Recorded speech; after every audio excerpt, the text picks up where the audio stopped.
Dažnai nepelnytai nepastebim, kiek daug jos nuveikia mūsų slaugytojas.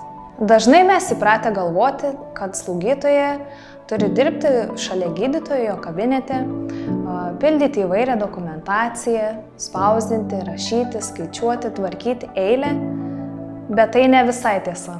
Slaugytoja ar slaugytojas taip pat savo srities specialistas, kuris yra įgalintas daug ką atlikti savarankiškai ir dirbti pagal savo pareigas ir kompetencijas. Saulės šeimos medicinos centre slaugytoja dirbo komandoje su šeimos gydytojais, gydytojais ginekologais, socialinė darbuotoja, registratorėmis ir psichikos centro komanda. Mes, slaugytojas, galime konsultuoti sveikos gyvensenos, ligų imunoprofilaktikos bei sveikatos tausojimo klausimais. Galime įvertinti jūsų sveikatos būklę ir laiku informuoti gydytoją apie pokyčius ar kitaip pablogėjusią jūsų sveikatą.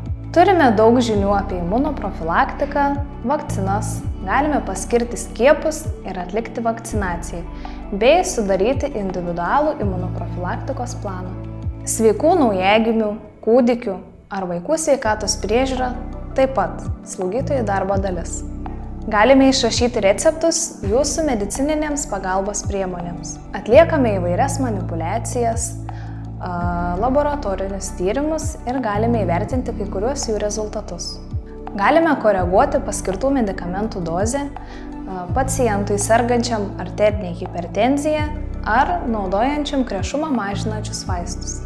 Taip pat turime pakankamai kompetencijos vertinti žaizdas, jas tvarstyti ir prižiūrėti. Slaugome įvairaus amžiaus pacientus namuose, prižiūrime lėtinėmis ligomis sergančius. Taip pat gerai žinome, kas tai yra gera cukrinio diabeto kontrolė.